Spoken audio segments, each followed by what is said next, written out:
JAC news update में आप सभी का स्वागत है। मैं हूं आपके साथ नीरू शर्मा। अपडेट में आगे बढ़ने से पहले आइए नजर डालते हैं इस वक्त की प्रमुख सुर्खियों पर। जम्मू कश्मीर में विधानसभा चुनाव को लेकर आज ईसीआई करेगा प्रेस कॉन्फ्रेंस और वहीं लोगों में भी बड़ी उत्सुकता। एससी, एसटी, ओबीसी संगठनों की ज्वाइंट एक्शन कमेटी के सदस्यों ने एक बेटी के साथ हो रहे अन्याय के खिलाफ सीबीआई की जांच की मांग।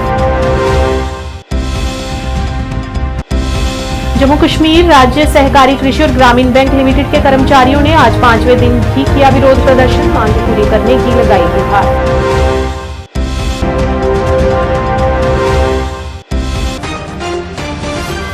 क्या आप परेशान हैं? आज ही संपर्क करें। 100% गारंटी के साथ पाए हर परेशानी का समाधान। प्रेम विवाह के लिए माता पिता को मनाना, प्रेमी प्रेमिका में झगड़ा, सौतन दुश्मन से छुटकारा, तलाक केस, नौकरी कारोबार में रुकावट, विदेश यात्रा या कर्ज मुक्ति, लॉटरी नंबर पाओ 649 हो या लोटो मैक्स, प्यार में धोखा खा चुके प्रेमी प्रेमिका, एक बार जरूर संपर्क करें। मैं आपका प्यार टूटने नहीं दूंगा। 98 769 98 583।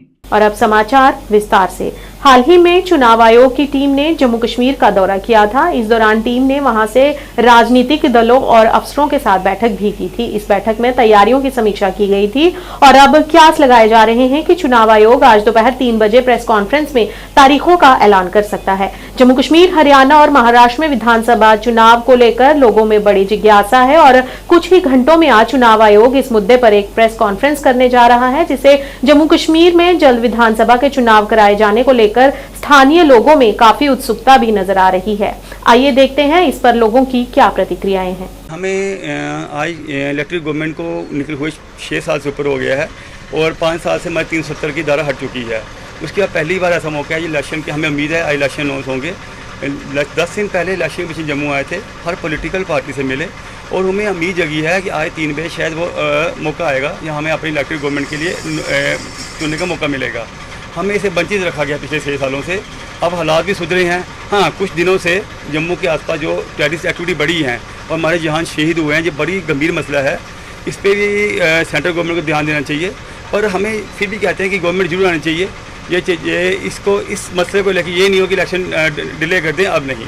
और काफ़ी देर हो चुकी है और अब ज़्यादा देर हम इंतजार नहीं कर सकते। हमारी गवर्नमेंट आएगी, हमारे मसले सुनेगी, हमारी समस्याएं दूर करेगी। इलेक्ट्रिक गवर्नमेंट आना बहुत ज़रूरी है। पहली बात तो है, मेरे हिसाब से इन्होंने इलेक्शन नहीं करानी है। हम तो चाहते हैं कि इलेक्शन होनी चाहिए।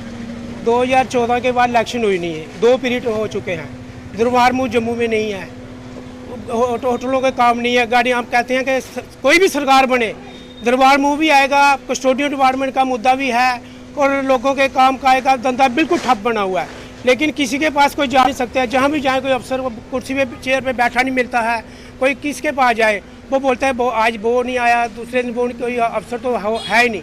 हम चाहते हैं जल्द से जल्द दूसरी पीरियड हो जानी थी इस वक्त इलेक्शन की। हम चाहते हैं जल्दी से जल्दी इलेक्शन होनी चाहिए। आज के दिन की लहर खुशी की है कि इलेक्शन कमीशन ऐलान कर दे कि इलेक्शन है। कोई भी सरकार आएगी, लेकिन इसके मतलब ये नहीं है कि इलेक्शन नहीं कराओ। इलेक्शन होने चाहिए और जरूर होने चाहिए। रह गए 3 घंटे, सस्पेंस सारा खत्म हो जाएगा। इलेक्शन होगी या नहीं होगी, पर आम जनता की आवाज़ है कि इलेक्शन होनी चाहिए। हमें भी तो अपने नुमाइंदे चुन के आने चाहिए। हम भी तो उनके पास जाएं, अपना काम करवाएं। जो रुके हुए काम है वो भी तो वही करवाएंगे। एडमिनिस्ट्रेशन भी काम कर रही है, पर एडमिनिस्ट्रेशन जो है वो सिटिंग ऑन द चेयर है। जो नुमाइंदा चुन के आएगा वो चलता हुआ होगा, उसको हर एक चीज़ का पता होगा, वो हर एक चीज़ जानता है, हर एक लोगों को जानता है, वो मिलता है, चलता है, घूमता है, हर एक काम करता है। हमें तो ऐसा नुमाइंदा चाहिए जो हमारे बीच का हो, जो हमारी तकलीफ़, हमारा दुख, हमारा सुख समझे। हम तो इलेक्शन में यही दरख्वास्त करते हैं कि इलेक्शन जो है 3 बजे अब अनाउंस कर रहे हैं। जो हमारी आवाज़ होगी वो तो है कि इलेक्शन होनी चाहिए, चाहे वो 2 दिन बाद हो, चाहे 4 दिन बाद हो, पर इलेक्शन होनी चाहिए। एससी, एसटी, ओबीसी संगठनों की ज्वाइंट एक्शन कमेटी द्वारा आज गुरुद्वारा श्री गुरु रविदास जी महाराज बाहु फोर्ट जम्मू में पत्रकार वार्ता आयोजित की गई, जिसमें उन्होंने बताया कि मासूम लड़की के साथ दुर्व्यवहार हुआ है और उसकी रिपोर्ट तोमाना पुलिस स्टेशन के अंतर्गत लिखवाई गई थी, लेकिन उसकी उचित जांच नहीं की गई। उन्होंने आरोप लगाया कि मुख्य आरोपी खुलेआम घूम रहे हैं और पुलिस कार्रवाई करने में नाकाम रही है और आरोपी के परिवार वालों की तरफ से पीड़िता के घर वालों को लगातार धमकियां मिल रही हैं। इस मौके पर संगठन के सदस्यों में इस मामले में सीबीआई की जांच की मांग की है और अन्य भी कई मुद्दों को उन्होंने प्रकाश डाला। की press conference joint action committee SC/ST OBC की जितनी भी हमारी ऑर्गेनाइजेशन है उनकी ओर से की जा रही है और 2 मुद्दों को लेकर की जा रही है। एक हमारी जम्मू की बेटी के साथ इंसाफ दिलाने के लिए और दूसरा 21 अगस्त को भारत बंद के लिए उसकी स्ट्रैटेजी वर्कआउट करने के लिए आज की जो प्रेस कॉन्फ्रेंस है। मैं जहाँ तक बच्ची का सवाल है, जम्मू की बच्ची का सवाल है, ये हमारी FIR 136 2024 की दुमाना पुलिस स्टेशन के अंदर उसकी गलत जो है इन्वेस्टिगेशन के कारण जो हमारे अक्यूज्ड हैं वरुण सैनी एंड एसोसिएट्स वो उनको फ्री हैंड दिया जा रहा है। इन्वेस्टिगेशन प्रॉपर ना करके आप अंदाजा लगाइए जिस शख्स ने रिपीटेडली बच्ची को बंदी बनाकर रखा हो, दुष्कर्म किया हो, उसके बाद उसका प्रेग्नेंट किया हो, उसके बाद उसकी अबॉर्शन पे जब उसे पता चलता कि मुझे दलित बच्चा नहीं, दलित बेटी का बच्चा नहीं चाहिए, वो क्या करता है कि उसके अबॉर्शन पिल्स जबरदस्ती उसके मुंह में देकर जब अबॉर्शन होता है उस बच्चे को, ये सामने आप देख लीजिए वही बच्चा है, उसका रेजर से ब्लेड निकाल के उससे काट के और उससे जाके वो जमीन में दबा आता है। इतना दुष्कर्म करने के बाद, इतना जो है हत्या कर बच्चे की हत्या करने के बाद आज भी वो खुलेआम में फिर रहा है। आज भी उस परिवार को, बच्ची के परिवार को धमकियां दे रहा है। ओपन कोर्ट के अंदर वरुण सैनी और उसके पिता ने धमकी दी है कि मैं जो विक्टिम की जो माता है और उनका जो वकील है दोनों को काट के मैं कुत्तों के आगे फेंक दूंगा। इस तरह की धमकियां उस परिवार की तरफ से आ रही हैं। जम्मू कश्मीर राज्य सहकारी कृषि और ग्रामीण बैंक लिमिटेड के कर्मचारियों ने आज 5वें दिन भी त्रिकुटा नगर में विरोध प्रदर्शन किया। प्रदर्शनकारियों ने नारेबाजी करते हुए रोष प्रकट किया और कहा कि 2016 से उन्हें कंफर्मेशन ऑर्डर नहीं दिया गया और कोर्ट की मदद ली गई, जिसमें कोर्ट ने फैसला कर्मचारियों के हक में किया और उसके बाद भी विभाग उनका वेतन जारी नहीं कर रहा है। इस मौके पर प्रदर्शनकारियों ने उनका वेतन जल्द से जल्द जारी करने की गुहार लगाई। आवाज दो हमें, आवाज दो हमें, आवाज दो हमें, आवाज दो कमरी हेल्पर जिंदाबाद, कमरी हेल्पर जिंदाबाद। हमारा ग्रेड रिलीज करो, हमारा ग्रेड रिलीज करो, आवाज दो हमें, आवाज दो हमें। जी मेरा नाम कुलदीप सिंह है, मैं J&K state agriculture rural development bank च रिकवरी हेल्पर की पोस्ट पर।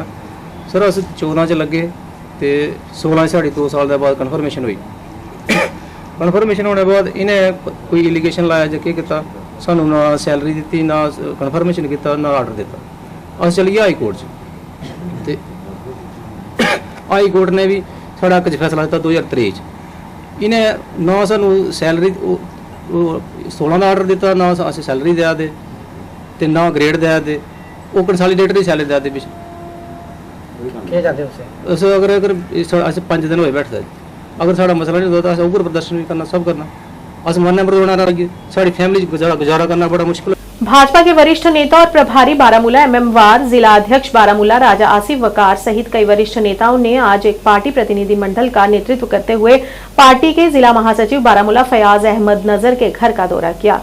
कुछ दिन पहले उनके घर में आग लग गई थी, जिसमें उनके घर का सारा सामान जलकर खाक हो गया था। पार्टी के एक बयान के अनुसार MM वार और साथ ही पार्टी नेताओं ने प्रभावित परिवार से मुलाकात की और इस कठिन समय के दौरान अपनी हार्दिक संवेदना और समर्थन की पेशकश की। इस मौके पर वार ने पीड़ितों के प्रति गहरी संवेदना व्यक्त करते हुए कहा कि दुख की इस घड़ी में भाजपा पार्टी अपने पार्टी कार्यकर्ताओं के साथ अटूट एकजुटता के साथ खड़ी है और हर संभव मदद भी करेगी। 500 लोगों को मुझे थाना ले आना तो तबाह हो जाऊंगा, मेरी तो इतनी बड़ी दुश्मनी खड़ी हो जाएगी। मैंने कहा तो मैं दूसरी मंजिल जहाँ पे शुदा माल दी थी, इसको कुछ सदा एक बार आया फारूक साहब इसके साथ, किसी को आप लाते हो, हमको नहीं लाते हो। वहाँ से हमारा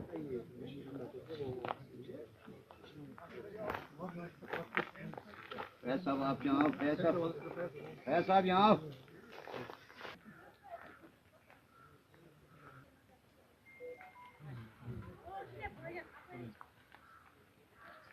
12 अगस्त 2024 को हमारे फयाज निजार साहब का आशियाना यहाँ पे था, जो दिल दहले आने वाला एक हादसा जो यहाँ पे हुआ। अचानक से आग लगी, ये अचानक से आग लगी इस मकान को, तो उसकी वजह से इनका आशियाना पूरा जल के राख हो गया। जो आज हम आए यहाँ पे, मेरे साथ अनवार साहब भी हैं जो हमारे ज़िला के प्रभारी हैं, और भी बहुत सारे यहाँ पे हमारे लीडर भी हमारे साथ में हैं। सब लोग आए यहाँ पे, जिसने देखा और हमने दुख जाहिर किया इसको आके। इनकी अपनी जनरी मिल थी यहाँ पे, काफ़ी सारे, इनका एक बड़ा कारखाना था और जिसमें बहुत सारे बेड्स थे, खिड़कियाँ बनी हुई थी, वो तो सब जल के राख हो गया। इनका घर भी आप जैसे देख सकते हैं पीछे पूरा जल के राख हो चुका है। और जितने भी लोगों ने आके यहाँ पे दुख इज़हार किया, और मैं चाहूँगा आगे जो भी इनकी कोई मदद हो सके हम हमारी तरफ से और डिस्ट्रिक्ट एडमिनिस्ट्रेशन की साइड से, चाहे ऊपर से भी हम करवाने की कोशिश करेंगे, और ये हो जाएगी इनको कुछ ना कुछ इसमें। और लेकिन जो ये आशियाना था बहुत ही खूबसूरत आशियाना था इनका बना हुआ, जो उनके घर देख के आया। लेकिन एक अच्छी बात भी जो देखी मैंने, जो फादर थे बड़े नेक आदमी थे, खाली उनका कमरा बचा, उनके कमरे में हर चीज़ इंटैक्ट है इतनी अच्छी तरह से। मुझे लगता है कि बहुत ही नेक आदमी होता है कि जो सारा मकान जलने के बाद भी अगर आप उस कमरे में जाएंगे तो हर चीज़ इतनी इंटैक्ट है और इतनी अच्छी तरह से रखी हुई है। तो हम सब लोग देख के परेशान हो गए चीज़ को कि इतना नेक आदमी गुजरा है उस कमरे में। तो इसके साथ साथ आप देख सकते हैं कि सारे लोग कितने दुखी, और मैं भी खास तौर से मेरे आंखों से आंसू निकल आए इनके आशियाने को देख के। और जो आशियाना इनका जला है, हम पार्टी से भी बात करेंगे जाके, अब अगर वो भी कुछ हेल्प हो सके वहाँ से भी उनकी हेल्प होनी चाहिए। और इंशाल्लाह ये नई तरह से हम 1 साल के बाद 1.5 साल के बाद आएंगे। सुरनकोट में आज एक महत्वपूर्ण राजनीतिक घटनाक्रम में विभिन्न राजनीतिक दलों के सैकड़ों प्रमुख वरिष्ठ नागरिक आज सुरनकोट विधानसभा क्षेत्र के पूर्व सरपंच आरिफ मनहास की देखरेख में गांव फैजलाबाद में कांग्रेस पार्टी में शामिल हुए।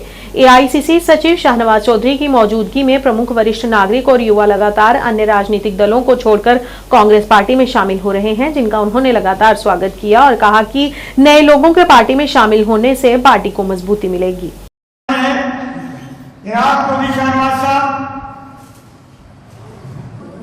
और मुजम्मल खान जी, सारे मालक और जितने भी यहाँ बाहर से आए हुए मेहमान हैं, फैजलाबाद के जितने भी यहाँ बुजुर्ग हैं, सबका शुक्रिया अदा करता हूँ और आपको मुबारकबाद पेश करता हूँ। अस्सलाम वालेकुम। और आज हमारे बीच में आपकी बात सुनने के लिए यहाँ आए हैं। और जैसे कि आपको मालूम है कि इससे पहले पार्लियामेंट के इलेक्शन होने जा रहे हैं, तो उसी मामले में जो है यहाँ आज ये प्रोग्राम जो है किया गया है। मैं बता दूं कि किया इन्होंने कभी इसके नहीं किया। देखिए, मैं फजलाबाद के लोगों के दिल की गहराइयों से शुक्रिया अदा करता हूं कि आज एक्स सरपंच आरिफ साहब की क़यादत में फजलाबाद में बड़ी तादाद में लोगों ने यहाँ हमारा मौलाना इस्तकबाल किया, आज कांग्रेस पार्टी को ज्वाइन किया, कांग्रेस पार्टी का दामन थामा और राहुल गांधी जी की लीडरशिप पे और मुझ पे भरोसा जताया। इसके लिए मैं फजलाबाद की आवाम को यकीन दहानी कराना चाहता हूँ कि आपने ठीक कहा कि फजलाबाद से ही फैसले होते हैं, और फजलाबाद की आवाम ने आज फैसला किया है। और फजलाबाद की हालांकि एक पंचायत है, ये उसका प्रोग्राम था, और एक पंचायत के लोगों ने फैसला कर लिया है कि हम आने वाले सभी इंतखाबात में कांग्रेस पार्टी का साथ देंगे। मैं फजलाबाद के लोगों को यकीन दिलानी कराना चाहता हूँ कि इंशाल्लाह फजलाबाद के लोगों की दिल से खिदमत होगी, उनके मसाइल जितने हैं उन मसाइल पे भी काम होगा, और इंशाल्लाह कांग्रेस पार्टी सरकार में आएगी। हम अवलीन तरजीह में यहाँ के काम करेंगे। आज बहुत बहुत शुक्रिया हम कह रहे हैं, अपने शाहनवाज चौधरी साहब आए हैं, उनका वेलकम किया है। और इससे पहले हम दूसरी पार्टी के साथ थे, उन्होंने कोई हमारा काम नहीं किया, फैजलाबाद में कुछ भी नहीं किया। आज इनके साथ आए, हम देखते हैं इनको ये कितना काम हमारा करेंगे, कुछ करेंगे, इनको हम कामयाब करेंगे और एमएलए बनाएंगे, और फैजलाबाद से इनको खासी तादाद में वोट लेके शाहनवाज चौधरी साहब आए, हम उनका वेलकम करते हैं। और ये एक अच्छे लीडर हैं, इनको हमने पार्टी नहीं देखी, हमने शाहनवाज साहब को देखा, जो लोगों के काम करते हैं, तो लोगों की फरियाद सुनते हैं। मैं एक सरपंच हूँ, और जब हमारी पंचायत में कोई काम मतलब कोई अरसा होता है तो हम शाहनवाज साहब को बोलते हैं, हमें SHO साहब से मिलना हो या DSP साहब से मिलना हो, ये बात हमारी पहुँचाते हैं। इससे बड़ी बात कोई नहीं है। लेकिन हमने कोई इनके आगे डिमांड नहीं रखी, क्योंकि मैं सरपंच था, हमने अपनी पंचायत में बहुत काम कराए हुए हैं, और मेन जो बड़े काम 2 थे वो हम इनको बताया। एक हमारा जो हाई स्कूल था उसको काफी देर से हम कर रहे हैं कि हाई सेकेंडरी बन जाए, तो एक हमारा प्ले ग्राउंड था जो काफी अरसे से हमने निगराह में बनाया हुआ है, लेकिन 2 लाख में नहीं तैयार हो सका। ये हमारी 2 डिमांडें उनसे रही, तो मुझे उम्मीद है कि वो हमारी बात आज वक्त जब इलेक्शन आते हैं तो अभी तक जो हमारे सामने शाहनवाज चौधरी ही सामने आए, अभी बाकी किसी पार्टी का कैंडिडेट या पार्टी ने कोई यहाँ पर कैंपेन नहीं चलाई। हमारे पास पहली बार जो है शाहनवाज चौधरी साहब आए हैं और हम इनके साथ हैं, हम इनको वोट देंगे, कामयाब करेंगे। मेरा नाम मोहम्मद ज़मीर है, मैं फजलाबाद पंचायत अपर से हूँ। हमारे पंचायत सरपंच यहाँ पर आरिफ साहब थे, पहले 2 टर्नओवर उन्होंने निकाले हैं।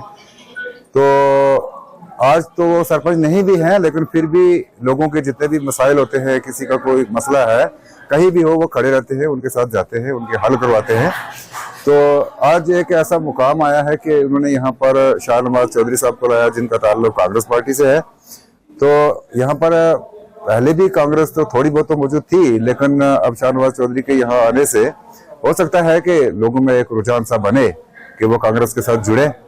तो अब यह है कि शाहनवाज चौधरी साहब को भी तो सारे लोग जानते हैं, उन्होंने भी लोगों के काफी सारे मसाइल हल किए, बहुत सारे काम वो करते हैं। तो जिस तरह से आज यहाँ पर 200-400 लोगों का एक हजूम है यहाँ पर, इससे लगता है कि यहाँ पर इनका पल्ला भारी है। तो अब देखना है कि फील्ड में कौन कितना काम करता है। इलेक्शंस के हवाले से अगर कहा जाए तो फजलाबाद ही एक ऐसी जगह है जो हर मौका पर, हर इलेक्शन में ये पासा पलट देती है। फजलाबाद का वोटर जो है वो हमेशा पासा पलटने वाला रहा है। न्यूज अपडेट के आज के इस अंक में इतना ही। नया अंक लेकर फिर हाजिर होंगे, तब तक के लिए दीजिए इजाजत। नमस्कार।